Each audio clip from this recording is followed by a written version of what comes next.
One of the really amazing things about Islam, and what caused me as a young man in North America to accept it as a way of life, is not only does Islam encourage us to accept the existence of our Creator, but also it pushes us to look into His creation, at the variance in colors and languages and cultures, and respect the power of this divine force through His creation. One of the most basic facts in Islam and most important beliefs is that there is a Creator. And one of the ways of recognizing His existence and mightiness is by studying creation. The Creator said to those who believe and those who do not believe in the Quran, "In the creation of the heavens and the earth, and in the alternation of the night and the day, there are signs for people of understanding."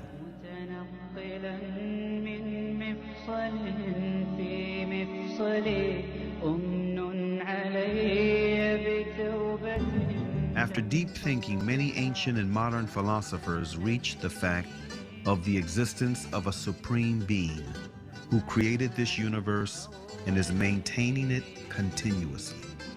Aristotle, an ancient Greek philosopher and student of Plato, tried to demonstrate this fact, saying, "We hold, then, that the God is a living being, eternal, most good, and therefore life and a continuous eternal existence belong to the God, for that is what the God is." If people look around them, they will see the intelligent design everywhere and in their own selves. Take the eye as an example. The light reflects on the object and then reflects on our eye retina, where it is transferred into pulses to a place in the brain called the center of vision. And it is probably one of the darkest places in the human body because it is completely insulated from light. It never saw the light. And all the images that we view in our lives are formed in this part of the body, the center of vision. We see all these bright, sharp, three-dimensional images in this part of the body. While thousands and thousands of engineers in TV factories are trying to come up with an image as sharp, bright, and clear, but still they cannot. And if someone claimed that TVs that we have at home just came by chance, atoms accumulated and made those TVs, no one will believe it. But still, some people believe that the vision system came by chance. Same applies for hearing, taste, the way kidneys work, the way livers work, etc., etc. The Creator said in the Quran, "Were they created without a creator, or were they their own creators?" René Descartes, a noted French philosopher and one of the most influential thinkers of modern times, was led to belief in God through doubt. He doubted that there is God, but doubt meant to him that he thinks, which in turn meant that he exists, which therefore meant that he was created. And since he did not create himself, therefore someone else must have created him, and that one should be the source of life. Can I be the author of my being? Or can I conserve myself at the present time? If this would be the case, then the idea of a perfect substance would be caused by my own mind. In order for this to be, I should have to be God Himself. As this, I am clearly not. Infinity is before finitude.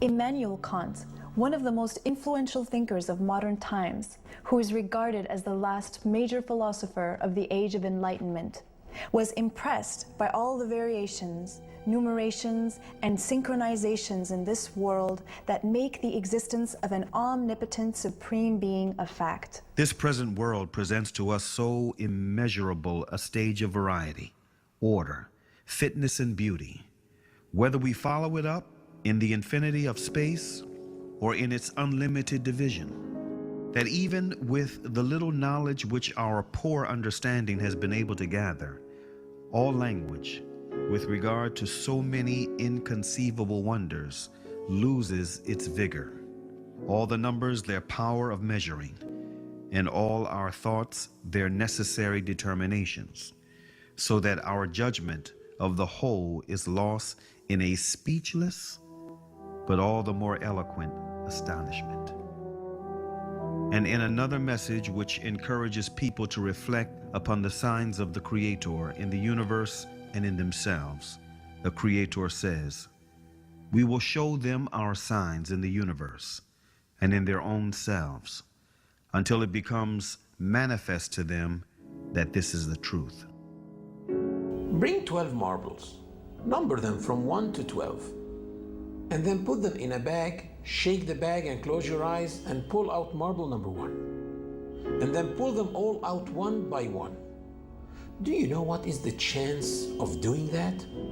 You need to try about 479 million times to pull them all out in order. So if putting 12 marbles in order is that impossible, what do you think the chances of having this entire universe come by chance, with all its systems, with all the precision, the synchronizations, the variations, the infinite numerations? People think that this can come by chance. Fred Hoyle, a famous English mathematician, expressed the impossibility of formation of higher life forms without a creator. The chance that higher life forms might have emerged by chance is comparable with the chance that a tornado sweeping through a junkyard might assemble a Boeing 747 from materials therein. Every evolutionist's attempt in the 20th century to account for the origin of life have ended in failure. Jeffrey Bada, a professor of geochemistry and a leading advocate of the theory of evolution, confesses this fact in the February 1998 issue of Earth, one of the leading periodicals of evolutionist literature. Today, as we leave the 20th century, we still face the biggest problem that we had when we entered the 20th century. How did life originate on Earth? After lengthy studies and several experiments, the famous French biologist Louis Pasteur refuted the foundation that lays ground for the theory of evolution. Can matter organize itself? No. Today there is no circumstance known under which one could affirm that microscopic beings have come into the world without parents resembling themselves.